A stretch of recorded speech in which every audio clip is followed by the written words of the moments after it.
he failed to introduce me correctly. Most people think I'm completely crazy. I tell too many stories. I get distracted a lot, and I can't sit down. So I think I should tell you that in advance. Also, I tend to be a bit unpredictable. That's what I've been told. So we don't have any books, so forget that. We'll do something totally different. Can I just tear all these papers off here? Yeah. The other thing is I'm trained as a primary school teacher. So if I start doing things like I'm in a primary school, you just have to bear with me, okay? Right, first thing I want you to do is, does everybody know everybody else in the room? I don't suppose that's possible, is it? No? Do you know the person next to you? Right, what I want you to do now, okay, I want you to introduce yourself to the person next to you, but this time I want that person to learn 2 things that they don't already know about you. So if it's your husband or your wife, this could be quite difficult.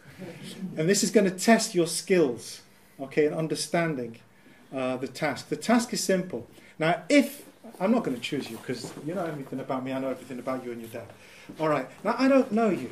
So for us two, it'd be nice and easy because, for example, I could just tell you that my father was born in Cape Town. Because you know I was born in Nottingham because he just said that. So that's something that is new. I can also tell you that I have 5 brothers. 5 brothers, apparently, and 1 sister. Yeah, so you didn't know that before. So I've fulfilled the task. That was nice and easy.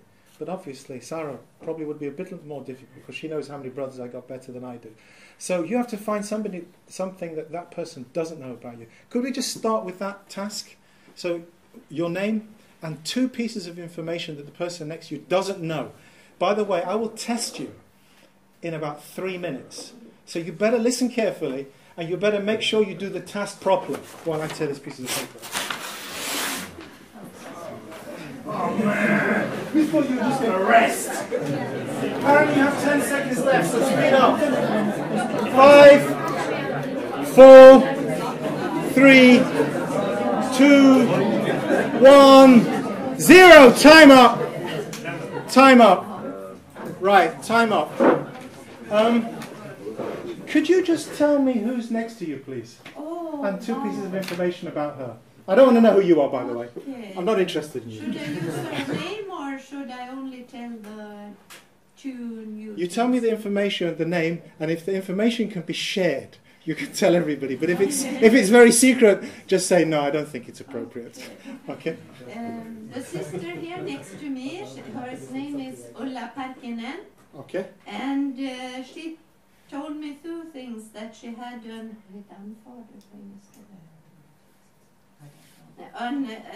relative from the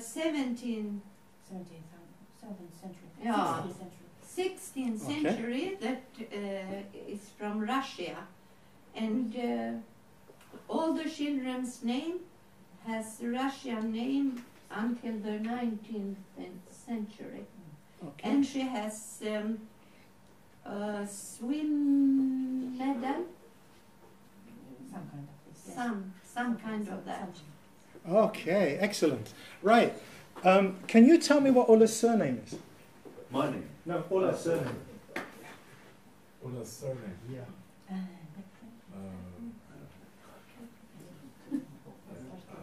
didn't really... All right. Could you tell him what Ulla's surname is? Parkinen.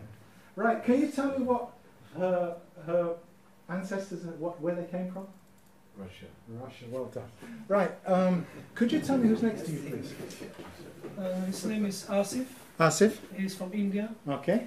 And he lives in Stockholm and does 2 things, right? Yeah. That's 2. That's one. No, that's cool. That's cool. Right. Can you tell me where Asif comes from? Stockholm. Stockholm. Can you tell me where how long ago Ulla's ancestors come from Russia that she can trace back? 16th century. Well done. Yeah, I think I've got a good group. All right.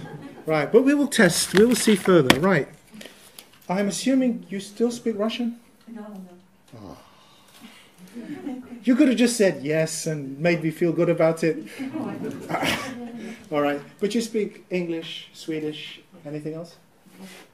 Just English and Swedish? No. A little bit of Italian, Spanish. Italian, Spanish, French, German,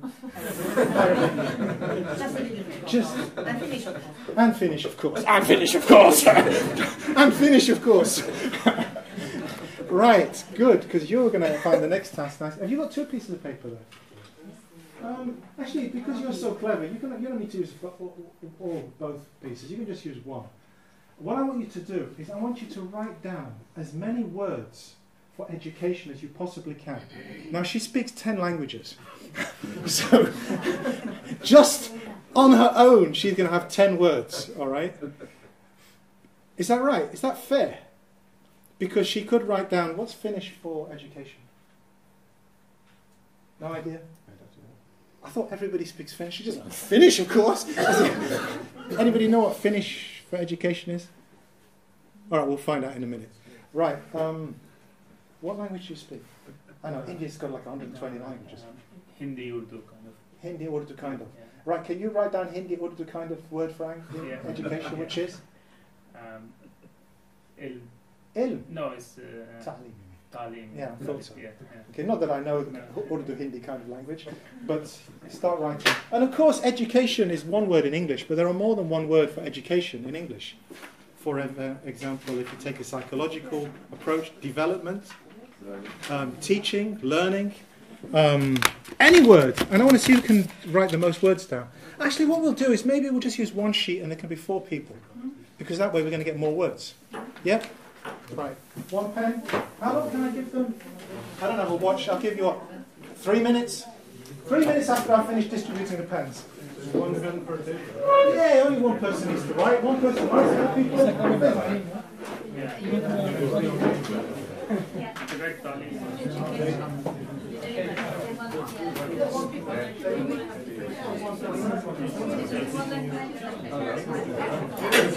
Alright, clarify the task.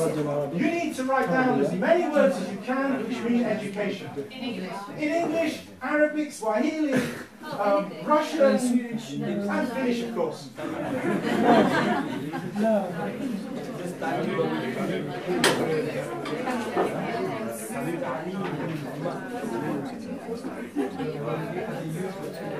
Right, time. Everyone has a pen now. So, 3 minutes starting now. Right, 10 seconds left.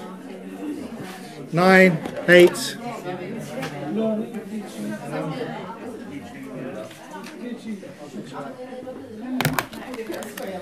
5, 4, 3, 2, 1.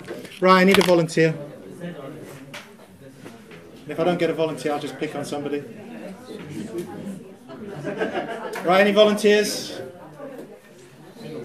to be the scribe for me?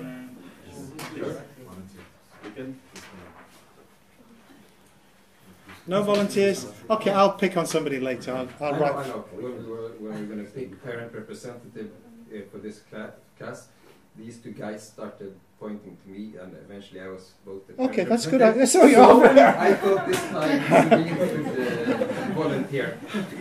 You always come to me. Actually, if you. That's his edition. Okay. All right. Seeing as I'm just trying to break you in gently into the Abdul Aziz methodology, I'll give you a break this time. I'll pick on somebody in a minute. Right. It's just because I love him, you know that. Because yeah, as Algerians, you have to stick together. You know, anyone that's been to Biskra, he knows. You know Biskra? Yeah. He's practically from Biskra. He's from Biskra. Practice. Close to business. MashaAllah. This is my favourite town in Algeria. Sidi Abdul is very good. Okay, I'll tell you the story later because when we get bored, I'll just start telling stories. All right. Can I take one word from each table? So just choose the one that's going to... Oh my God. Let me just show you this. Let me just show you this. You don't need to... Just look at that. Just look at that. Doesn't that put you to shame? Sarah, I'm not even going to ask you to show you. Right. So just choose one that you want to start with. Okay.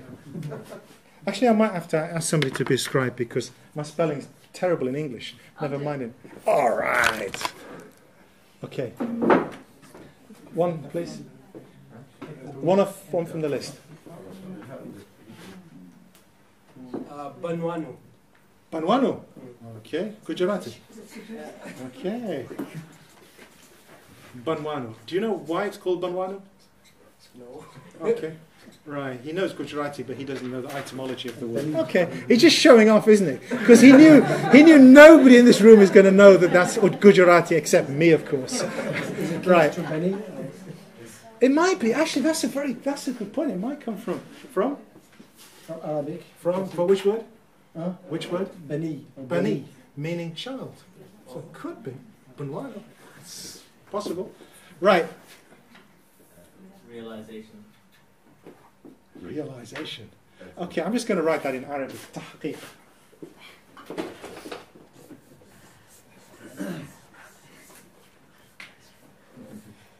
Okay. Do you know the difference? Of course not. Okay. All right. I don't know Finnish, so. You don't know Finnish. Tahqiq is Danish, by the way. Okay. Somebody on this table? Burhana. Burhana. Burhana. Parhana. Okay. Burhana. Okay, you can put that for me.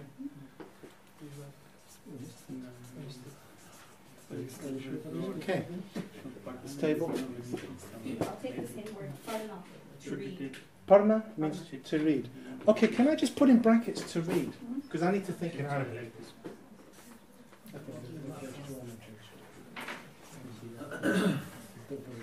Okay, apologise for my slight prejudice here. As you can see, that I need to think in Arabic, and there's a reason why I'll be doing it in that. You can see that tahqiq al-qira'ah. They're the two Arabic words we've got so far. Right, the group on the back to this side. Just go for it. Huh? Educación.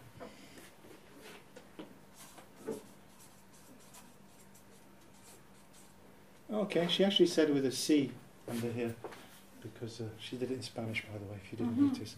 She's just showing off, you see. She could have said educación or educación. So, but that was definitely Spanish. Okay. They had loads of Arabic words on that table. I like that group.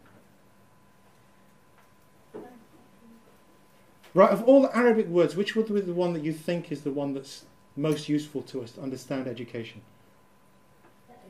Ta'deeb. Ta'deeb.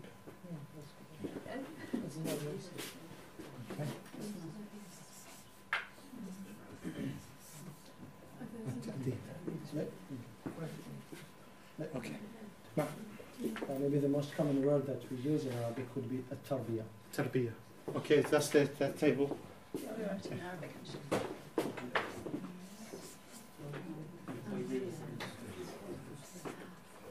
Tarbiyah. You're retiring. Okay, we have to. No, we're not just in Arabic. We've got two groups still to go, and this group are not going to use Arabic. They're going to use all kinds of European languages, because this table is like. What do we got? We start with the Finnish. Koulutus. Koulutus. All right. You can try whatever you like. C-K-O-U. L-T-U. K-O-U. L-T-U-S. L-U-T-U-S. Yeah. That's Finnish, of course. And this group. I think I want to use two words. Iqra. Al-Qira'ah we've got, yeah. Yeah, Iqra and enlightenment. Enlightenment. All right, enlightenment. We can put that in French if you want. Then I know something else. Buddha. That's Buddha. The enlightened one, right? Which Which language should that? Buddha. Buddha is. What language is Buddha? It's one of the Eastern languages. But as I said, seeing as we're thinking in Arabic, can you translate that from French into Arabic for me? Because he's Algerian, so he does both. From enlightenment into Arabic. Tanweer? Okay, Tanweer. Is that right? Tanweer. Right, we're going to come back to that because that's an important... What I'll do, I'm not going to write a Tanweer for a reason. I'm going to write down a word that's related to Tanweer. Any words related to Tanweer? Any non-Arabs now? I can see Zia's mind ticking. Nur? Nur, yeah. Okay, Nur means light.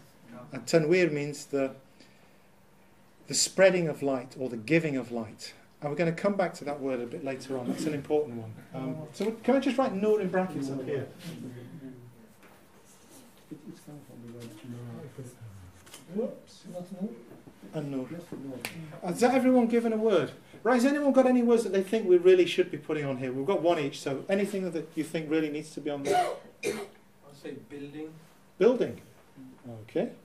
All right. All right.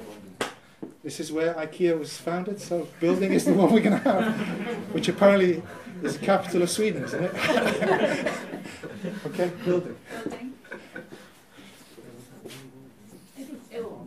Ilm. Okay, ilm. All right, ilm is a noun, Ta'lim. which means knowledge. And the giving of knowledge is at-ta'lim. It's interesting. I'm going to put at-ta'lim.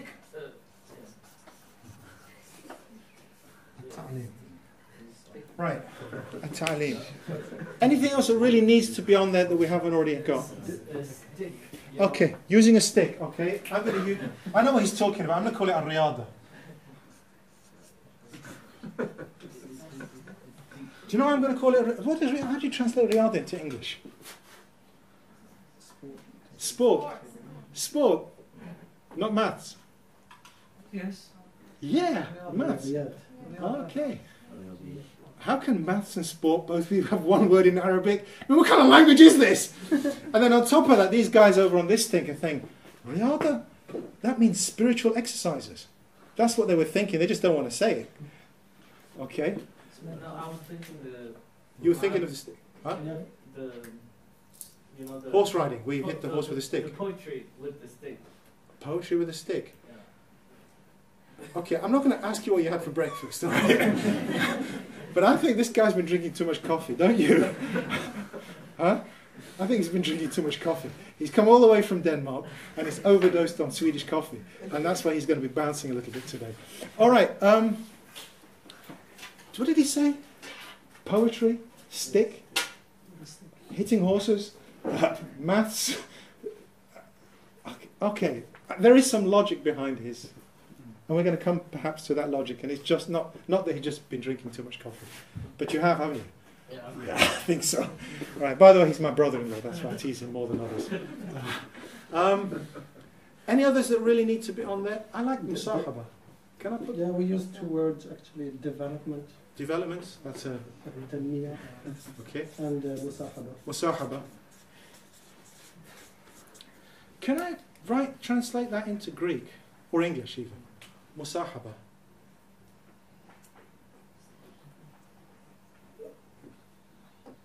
Friendship. Friendship. It's actually musahaba is tafa'ala, isn't it? From the tafa'ala means is to do suhba, to have company, but mutual company. So it's mutual friendship, mutual companionship perhaps would be the closest. Mutual companionship. Could we put that down as? For those that know Arabic, they will understand the subtle differences between the words. For example, in Arabic, we have a word kataba, which means to write. Kataba would mean to write to somebody or to correspond. So all it has is just one letter extra, and it changes the style of the meaning. And then you have qatala, means to kill. Qatala means to kill somebody. Or to try to kill somebody means to fight. So the patterns are always kind of universal in Arabic. So that way you can get the sense of a meaning by comparing it to another meaning. And the reason why that's important is because you'll see that when I wrote in Arabic, a lot of the words began with ta. Okay? Does anyone know, and we had tanwir, does anyone know why that ta is always in there? Because it's the base word. It's the base. Oh, it has the meaning. The base word is actually ahlama, rabbaya, adaba, haqqaqa, and the ta means the giving of that thing. So haqiq or haqqaqa means to have a reality. So tahqiq of a shay, of a thing, means to get to the essence of it, to realize it, to get to the essence of a particular thing. And in some ways, that's what we're trying to do here. We're going to get to tahqiq of what education is. Ta'deeb is from adaba, or the giving of adab. And I'm going to leave that word because adab is so well known to many languages. Adab, this is a Urdu speaking table, isn't it? Adab, you know what adab means, don't you? Yeah. What does it mean in Swedish? Discipline. That's English, by the way. Not that I'm complaining, because that helps me a little bit. You can teach it me in Swedish as well. They're translating from Swedish, from Urdu to Swedish, and you're translating from Arabic to English. This is really cool. Right, what have we got? Respecter. Respecter. That sounds so French. Swedish. That's Swedish. Respecter. All right, respecter. Okay, respecter. That's a nice word. Right. Anything else that really needs to go on there? Connection. Connection. Yeah, connect. Anything else that really needs to go on there before we move on to the next thing? Understanding. Understanding. I'm not going to ask you to put... okay, no, put that down. Let's put understanding down. And pedagogy. Pedagogy. Our Danish friend likes to put things in French as well. Huh? That's a Danish word. Is it? I don't, Oh, they just spell it different in Danish, that's why. But it comes from French. Oh, really? Yeah. Right. Power. Empowerment. Not empowerment, just but Power. as well. Power! Right. Right, excellent. I think what I'm going to do is... Great, thank you very much. Right, first of all, we got a book. We stop there for a couple of minutes. The book that has just arrived, we're going to look at in a couple of minutes. The book in Arabic is called Riyadat al-Sibyan. And I had a real difficult time translating the title. It took me a year to translate the title, so you can imagine how long it took me to translate the book. It's called Riyadat al-Sibyan. Actually, it took me 8 years. I went back to it every year. And the original title, I just kept it in Arabic, Riyadat al-Sibyan. But the reason why Riyadat al-Sibyan isn't a very good title in English is because it doesn't actually... It doesn't translate properly, because it implies, if you translate it literally, it means the training of boys. The training of boys. And that's why I liked what Zia was saying about hitting horses. And what else were you talking about? Hitting horses and poetry and maths and PE and physical education. What else? Something about what? Poetry. Sticks. Does anyone, even his sister, have any idea what he's talking about?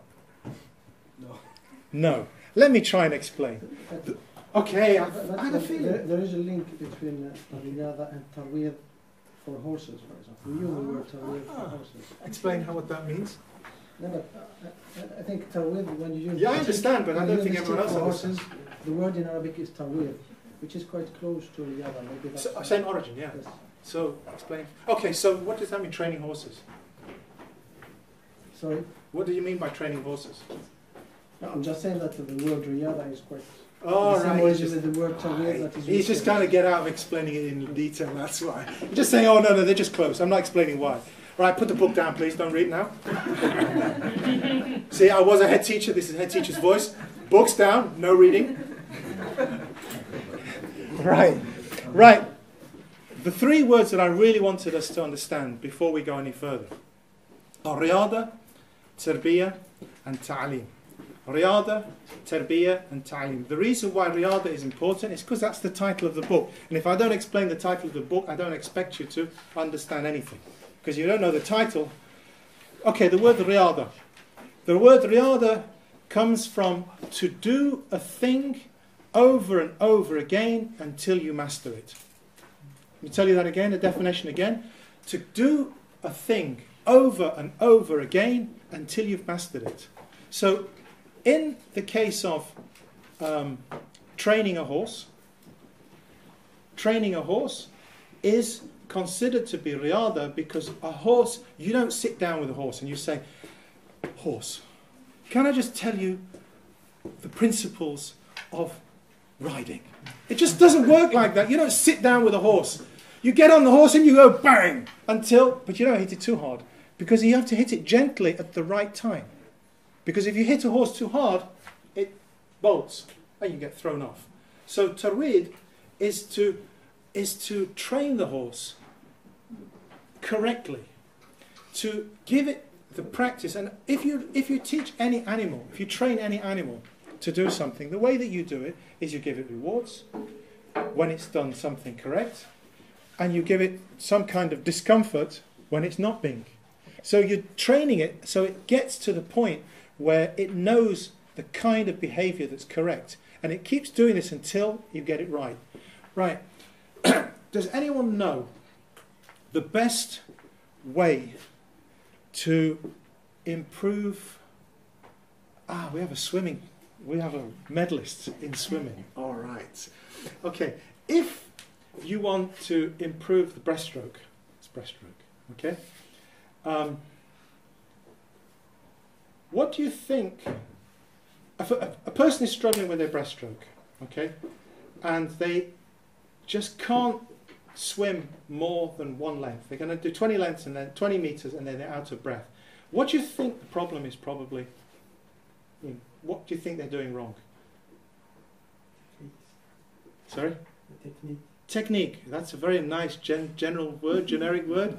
You're not going to win medals just by saying technique. Condition. It could be. It could be that physically they're not strong enough, but actually this person's physically. Not prepared now. This guy, he's good. I mean, he's big. He's not relaxed. He's not relaxed. He uses too much energy to He uses too much energy. Why do you think he's using too much energy? He's stressed out. He's stressed out. Actually, this guy's not. Yeah, he's a bit stressed out. You're maybe right, but I don't think that's the problem. Maybe it's mentally, like his willpower. No, this guy's a fool. He doesn't have any willpower in the pool or out of the pool. That's not his problem. If you give him willpower, he still won't swim better. Maybe he just needs to practice more. That's just as generic as this one. Right. By the way, swimming is my thing. I qualified as a swimming instructor before as a school teacher. He was not taught how to do it. He's not been taught how to do what? Long distance. 25 metres is not a long distance. That's big. Encouragement. Yeah, I'll give him encouragement. Bang! We'll do some riyada. It's probably, in my experience, it's probably his breathing. Because with the breaststroke, the most important thing for distance is breathing. If you get the breathing right, you will be able to swim forever. Oh, it's depending on how strong your muscles are. But once you get breathing right, there is no way that you're going to get tired with the breaststroke. Breaststroke doesn't take up a lot of energy. It's the stroke you take to go for long distances comfortably. So when I'm tired, breaststroke is the stroke I use for long distances. Yes, breaststroke is. But if you get the breathing wrong, you get tired quickly. Because if you breathe out when you come up for air, and then you breathe in when you're in the water, what's going to happen? You're going to drown. Or when you come up again, you're going to think, I need to breathe in. And you're going to get tired. So the first thing you probably, if you're looking at, is to get the breathing right. And after a while, what you do is you take him to the side, or her to the side, and you just get them to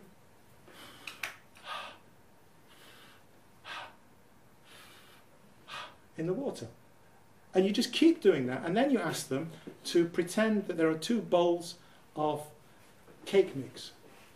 They're not cake mixes. You know when you're married, yes? Yeah. Okay, when you're married, I'm assuming your wife makes nice cakes. Yeah, she's trying. She's trying. Okay. Your mother makes nice cakes. Yeah. Everybody's mother makes nice cakes.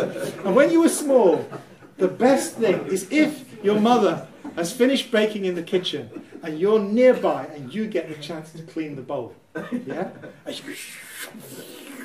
Right. Now, when you're swimming, the best way to swim breaststroke is to pretend that you're cleaning the bowl of your mother's cake mix.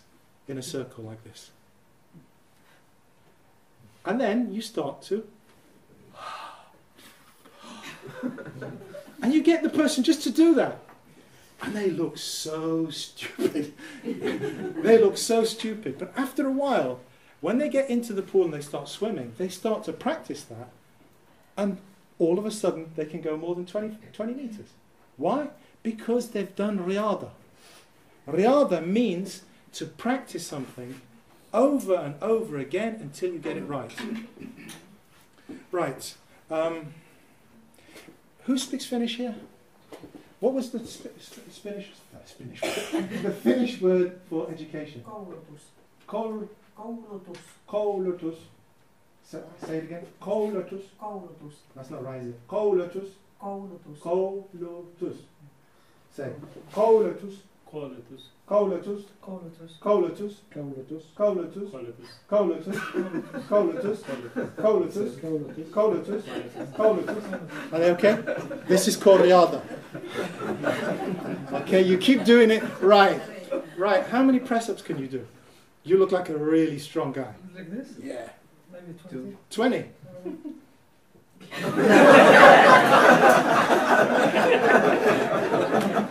Seriously? Yeah, seriously.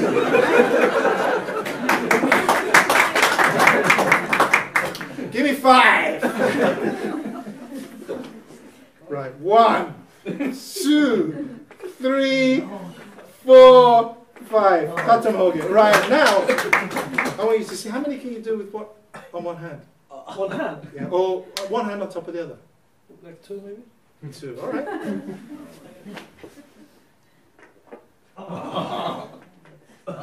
Excellent. Right, he's good, isn't he? He's good, isn't he? Right, the difference, what we had with that, okay, mathematics. Right. You know mathematics, arithmetic, you only get, we teach, I teach maths to kids. My job is to teach kids that struggle with their learning. And I have an iPad. And on my iPad, I have games for every kind of child that I might come across. Okay, I have Russian children. I have games in Russian on there. How to play Spot the Doll in Russian. Okay, on my iPad, it's just full of games. But the reality is that you can't learn your times tables except by going over and over and over. Even the games that I play for learning multiplication, they're repetitive. And this is what riyada means. Riyada means to do something over and over again until you get it right. So when we call this book Riyada to Sibyan, it means it could be translated as the training of children, because the word riyada is important. It's one that we don't have here. Riyada. And the reason why Zia, it's not just because he's bouncing off the roof because he's been drinking too much Swedish coffee. It's because there is a connection between press-ups, repetition in language, which we did earlier, between swimming, and actually poetry I would have left out. Oh, I know why he mentioned poetry in the stick. Is because, right, I'm going to show you how chauvinistic I can be. When I was in Spain, I studied under a Mauritanian sheikh. His name was Shaykh Abdul Aziz. And he mentioned a hadith, and I haven't studied this hadith, so I don't know its authenticity. But he seemed to think it was a sound hadith. And it said there is no learning that takes place without the stick. Okay? There is no learning that takes place without a stick. And I thought, yeah, I heard that in the madrasa. I went to a bakka madrasa, you know what I'm saying, huh? And this Molvi Sahib, Molvi Sahib, he had a beard down to his knees, and he had a stick, which, oh my, I don't need to tell you anymore. Right, and he used to quote this hadith. He said, learning, no learning, you stick! Huh? And he used to use it. He didn't know much English. He knew learning, stick, and... Okay. And so I kind of thought this hadith was... But the problem is, you've probably noticed that I don't sound like a Mulvi. I was introduced to Shaykh Abdul Aziz once, yesterday I think, or sometime. And this whole word Shaykh kind of sounds a bit weird. And you're thinking, he ain't no Shaykh, man, aren't you? Right? You're probably thinking, he probably studied in some university. Studied, when he talked about education and pedagogy and all this sort of stuff, that doesn't sound like somebody that knows about hadith. And I don't. So this hadith was a bit of a conflict for me. So I asked this traditional alim, who wasn't a Mulvi Sahib, and his beard wasn't that long. It was a nice kind of Algerian sort of size. You know, long by Algerian standards, but short by Pakistani standards. All right. And he knew his stuff. And somebody asked him about this hadith. He said, it's true. There is no learning that takes place without a stick. And then we went to the lesson. And this, do you know that Ibn Ashur? يقول عبد واحد ابن أشر مبتدئا باسم الله القادر الحمد لله الذي you know this? And then throughout the whole poem is about all of the aqidah, and then all of the ibadah, all the fiqh, and then it's all about like ihsan. So and then in there it talks about the aqidah. For example, when it comes to the aqidah sections, يجب لله الوجود والقدم كذا البقاء والمطلق وغني المطلق أم وخلفه لخلقه بلا مثال ووحدة الذات وفعال. So this poem contains all of the fiqh. And there were some Moroccans that I used to sit with, old guys, and they asked them, can you tell me, what are the shurut of the wudu? And they go, and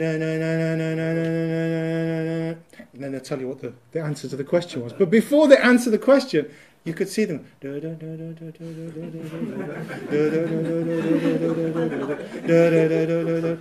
How do you think they got that into? And I remember the Shaykh saying, يَقُولُ عَبْدُ وَاحِدِ ibn Ashari مُبْتَدِئًا بِإِسْمِ اللَّهِ الْقَادِرِ. And he actually, yeah, the stick has nothing to do with hitting kids or hitting horses or boom, give me one more, 5 more, 10 more. I could have done that, couldn't I? But it wouldn't have worked, would it? If I started to hit you, you would have done 10 anyway. But I could have. So the stick has a different role. And this is my first experience with that hadith. And then I came across it a bit later when I was in Egypt. And we were studying the biography of Imam Shafi'i. Now Imam Shafi'i was very fit. Not very fit, I mean he was an average kind of, he wasn't an old man when he was 40. He was a man of, sort of, he could walk and run and act like a normal 40-year-old. But when he turned 40, he started carrying a stick. Do you know why? Sunnah. It's sunnah to carry a stick? No. We're traveling, while traveling. While traveling to use a stick? Some kind of stick, probably. Okay. Yeah. And why 40? That's when you're not shab anymore. Not shab anymore. Okay. Wisdom age. It's the age that the Prophet ﷺ received prophethood. 40 is a significant age in your life. And when Imam Shafi'i reached this particular age, he took a stick to remind him that he's 40. And that if he's going to live the average age, which I think is 72 in most European countries, except in Glasgow, where it's about 62. Which there's parts of Glasgow which is where I'm from. The life expectancy is there's only one place in the whole of Western Europe where it's less. Okay, we have at one point we had a lower life expectancy than Baghdad. You're more likely to die in Baghdad than more likely to live long in Baghdad than you are in certain parts of Glasgow. But anyway, that's another story. So when you get to 40, you're over that halfway mark. And you're now travelling towards the end. And he reminded himself of this stick. So the stick is important to understand the travel. Okay? But it's also important because I was trying to work out what I should wear today. Because normally, when I give khutbah, normally when I give khutbah, I normally wear a turban and I normally have a stick. But because I was flying from Glasgow, I was thinking, am I really wanting to take a stick on the plane? Put my turban on and stick. I'm just thinking maybe that might not be the right thing, but normally I do when I give khutbah. And that's kind of strange because I don't normally wear a turban. I maybe wear a turban 10 times in a year maximum. It's usually if I'm performing a wedding. A nikah I will always do with a turban on. And the reason why is because you usually represent the bride. And I remember one bride coming to me. She had no Muslim family. She was a Romanian girl and she had nobody. And in the community, people were actually looking down on her a little bit because maybe she didn't look as Muslim as, if you know what I mean, as some other Muslim girls might. So she didn't look the part, and she didn't kind of quote hadith all the time, and she didn't do all of the kind of the mashallah, bismillah, inshallah, alhamdulillah type of salam. So, you know, there are some people who have just got the lingo. Assalamu alaikum, mashallah, alhamdulillah, bismillah, inshallah, alhamdulillah. And how are you, alhamdulillah, mashallah, inshallah. She didn't have all of that sort of stuff. So a lot of the other sisters who knew all of that kind of stuff were not so keen on her. And on top of that, the guy that she was marrying, he was also not so mashallah, alhamdulillah, inshallah type. But he did know his Islam a bit, you know, he did know his Islam, but I was actually a bit scared because he was like a traditional, how can I say this? he was from a very traditional Muslim background who probably thought that women should be locked up at home and beating them every once in a while probably makes them better. And I was a bit scared of this marriage. So I came in and I had my turban and I had my stick. And I said, everybody today will refer to me as Shaykh Abdulaziz. You don't call me Abdulaziz. You give me my full title. And everyone's thinking, he's lost it. You think, Zia's had too much coffee. This guy's been drinking something else. But the reason why was because I was going to marry this girl to this guy. She had no family. And I said to him, I am representing هذه موكلتي. This is, why do you say that in English? موكلتي. Guardian. No, the one, I'm the guardian. She's my muwakkala. My ward. I'm responsible for this girl. And I told him, and I am Shaykh Abdulaziz. You have to know that the girl that you're marrying is being married to you by somebody who's respected in this community. And you better respect me too. And you better respect muwakkilati, this girl. Because if you upset her, you've upset the Shaykh. And on top of that, you know I'm only wearing this turban today. After I take this turban off, you hurt her feelings, I'll break your legs. And he just looked at me. This is not how the Aqd al-Nikah goes in Pakistan. Actually, it's from India, sorry. I must not be. I attack Pakistanis enough, so now it's India's turn. But there was a reason for that. And the reason was because the stick and the turban represented power and authority. And every time he upset her, over the next year, you know what she did? I'm going to tell Abdulaziz. I'm going to tell Abdulaziz. And when she did tell Abdulaziz, we have a phrase in English which I can't say here because it's too rude. But it means they are so scared. Anyway, you can guess what the words might be. That he was, we say bricking it in English. Every time she would say to him, I'm going to speak to Abdulaziz. And when she actually did phone me, the next time I saw him, he would be shaking. Why? Because that stick meant authority. And the stick, in this sense, is about everything to do with education. And that's important. So riyada has a lot of meanings. And I don't know if I could translate that into one word. Right. Okay. What's the break times again now going to be? Next break will be 35. 35. Okay, so we have about 20 minutes left. All right. Right, that's one word. I wanted to do 3 words. Tarbiyah, riyada, and ta'deeb. Okay, but before I do that, I'm going to make you do a bit of work because I've been talking too much. Right, can I ask you to divide yourselves into 2 pairs? Except you're going to have to be a 3, and I think you're the only 3. And one of you is going to be number 1, and one of you is going to be number 2. Except in your case, you're going to be number 3, one of you. Right, so just decide. You have 10 seconds to decide. 9, 8, 7, 6, 5, 4, 3, 2, 1, 0. Right, number 1s, put your hand up. Number 1s, put your hand up, so I know you've done the task correctly. Right, there must be a number 1 here. One of you is number 1. Okay, you're number 1. Right, put your hand down. Now, number 2s, put your hand up. Right, number 3s, put your hand up. Okay, all right. Has everybody got a number? 1, 2, or 3? Can I borrow... Right, can you turn? Right, title is on there in Arabic, Riyadat al-Sibyan. And I want you now to turn to the introduction. And in the introduction on page 10, it says Imam Muhammad bin Ahmed al-Ramli. And on page 12, it says Abdullah bin Saudan and his commentary. Okay?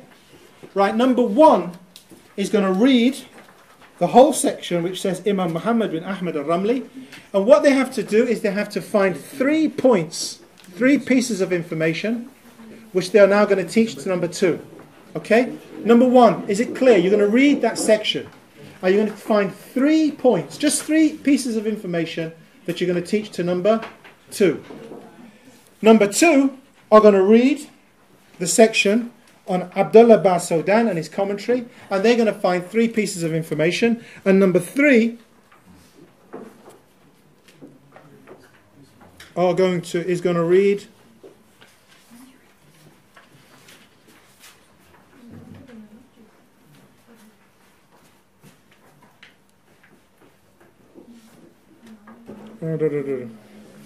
all right, what am I going to... Actually, what we number 1 and 2, can you split the section on Imam al-Ramli? So you read up till there, and number 2 reads from there onwards. Okay?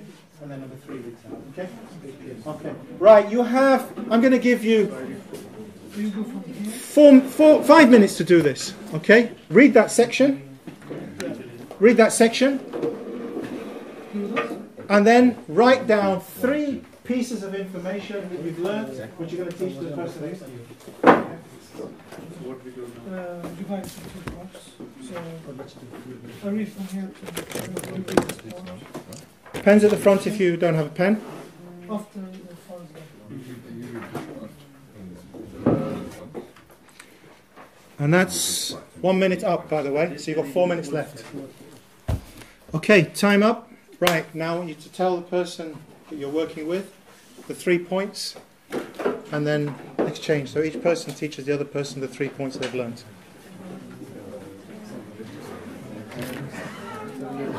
Time up.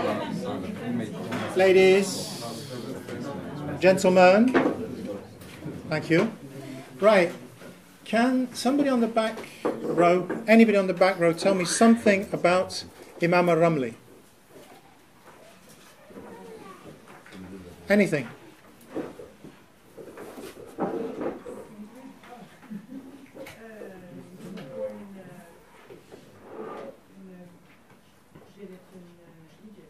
Okay.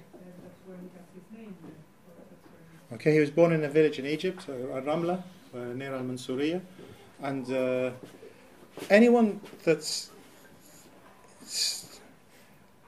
into the Shafi fiqh, you know, anyone that likes to argue about Shafi fiqh, like some of us do in Malaysia, you just say, Ar-Ramli says, khalas, argument's over. There's only 2 people who you can say. Ibn Hajar says. Then if somebody says Ibn Hajar says, the only answer you can give back is, but Ar-Ramli says, and then it's a draw. And these 2 names are like, even if they didn't say it, just using their names is like, puts everybody in awe. Ar-Ramli is the man when it comes to the Shafi madhab. They call him a Shafi as-Saghir. And that's the you know, when you're in Malaysia, that's what we kind of do. Just, but Ramli says, khalas, no more arguing.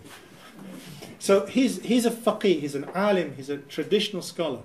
And he's the one that compiled this nazm, this poem. Okay?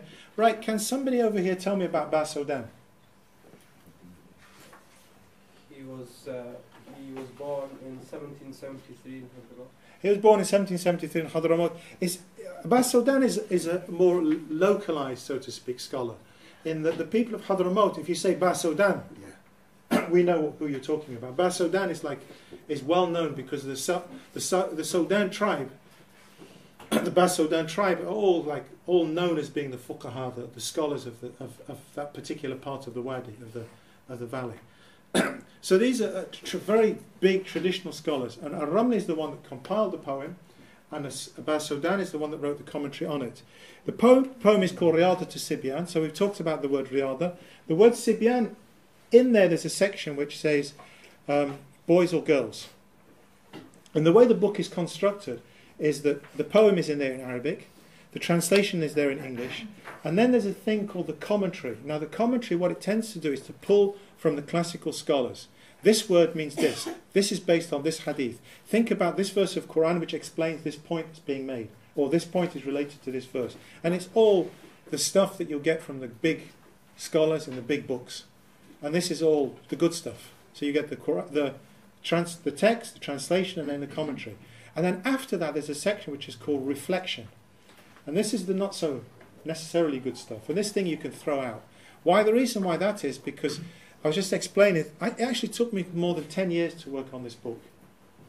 And 10 years ago, I thought of things differently to the way I think now.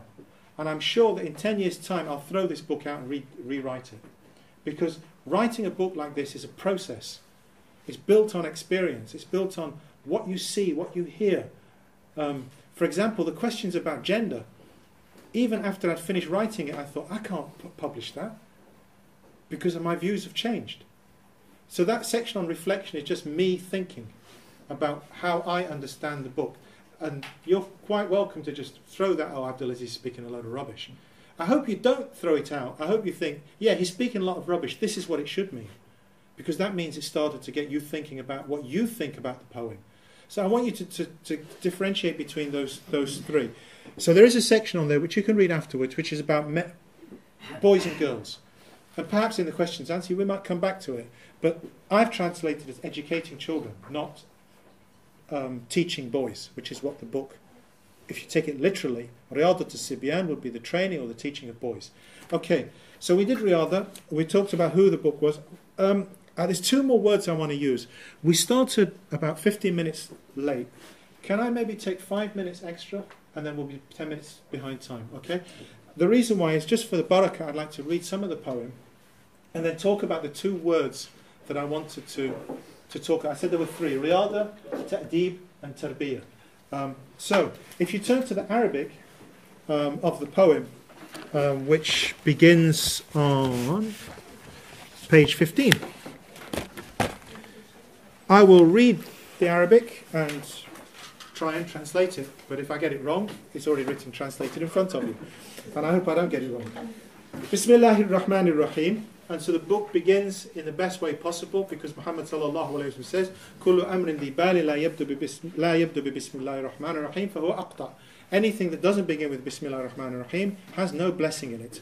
Then he goes, Alhamdulillahil wali alhamdi muwaffiqan lil khalqi li kulli rushdi. All praises to Allah, whose praise, he's deserving of praise. Why? Because he made creation, or he made some of creation go in accordance with his guidance. So here there's two types of thanks that we're giving. One, thanks for making us people. You know, we're alive. Alhamdulillah. But then there's a special thanks which he deserves for giving us the opportunity to be following his way. على الذي أبيه علي النعمة حمدا يعم الأرض طرا والسماء.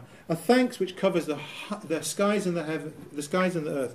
ثم الصلاة بعده ما قلنا به. And then I send salutations after that, على النبي وآله وصحبه, on the companion, on the Prophet and his family and his companions. وبعد, and after I've just gone over that, فالتأديب للصبيان من أول نشو أتم شأنه. The ta'deeb of children, and Sibyan literally means boys, but here it means children. من أول نشو, from the first stage, أتم شأنه, is an important matter. Okay, there's a lot in this. Ta'deeb, which is the word I want to talk about. وأول نشو, the first stage. Right, two questions. One of them, to save time, I'll just tell you the answer. The first question is, what does ta'deeb mean? Okay, I'm not going to tell you the answer. Because you told me what it was in Norwegian. Where were we? Sweden. In Swedish. And I've forgotten it. No, it was respektera. Okay. Now that doesn't make any sense to me. Discipline. It makes a little bit more sense. But when we say, هذا الرجل رجل أديب. Frustrad. Uppfostrad is better word. Uppfostrad. Right, that doesn't mean discipline, does it? Rajul Adib means poetic, literary, skillful in language.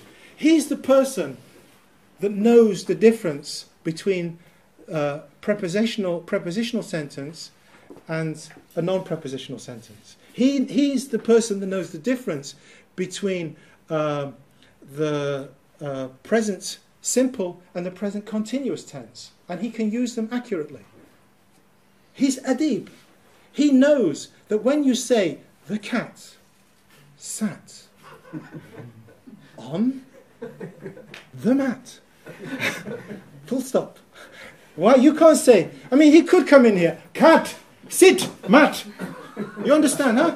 Cat, sit, mat, huh? Tic-tac. Right, you can do that, but that's not adib. And he would be wrong if he says, cat, mat, sat. It's wrong, isn't it? He's not adib, because the word adab, how would you translate it again? Respecter. No, I want it in proper English. Adab would be literate. Literate. Oh, you're going back to this thing about adib, therefore literate in this sense. Respectful. Adab is manners. Oh my God, you people are really confusing me. Etiquette, manners, literary, respect. Oh my God, I need the coffee. Right, break time. No, I'm going to tell you what it means. All right, now. Refined. That's getting better. Now I'm beginning to understand. Now I'll tell you what the definition is. The definition is وضع الشيء في محله. الأدب وضع الشيء في محله. Right, somebody explain that in English, please. Al-hikmah. Al-hikmah is أصاب الشيء, is to strike a thing exactly as it should be. But وضع الشيء في محله literally means to place a thing in its correct place. I have been accused many a time, correctly or otherwise, of having a condition, of being a little bit OCD, having an obsessive compulsive disorder. And I have to admit that I may have, well, according to my doctor and my psychologist, they both say that I do. And according to all of my staff, they think I have OCD, except one member of staff. He says he doesn't have OCD. He's a Muslim. I don't know why, but I thought, that's cool. Because I get freaked out. Before I leave the office, the papers, if the papers are not straight, they really freak me out. They really upset me. I get worried if the lines are not straight. Okay? And it might just be that but it might be that I'm adib. And that's why the guy said, no, he's just Muslim. Because وَضْعُ الشَّيْءِ فِي مَحَلِّهِ means putting the thing in its exact place. The cat sat on the mat. Full stop. You miss out the full stop. And then you see no more Mr. Nice Guy. Abdul Aziz, no more Mr. Nice Guy. Okay, you kill as many people as you like. You know, I will not get upset. I've been to prisons. in America, high security prisons, where I sit with murderers and I have no problem. But you miss out the full stop on the cat sat on the mat. Oh my God, then you see, no more Mr. Nice Guy. Why? Because what shay fi mahalli is exactly what it should be. Place it in the correct place. So if I say adab, you should have adab to your parents. What do I mean? What shay fi mahallihi? Put them in their right place. How can you put your parents in the right place? You have to put them on a pedestal.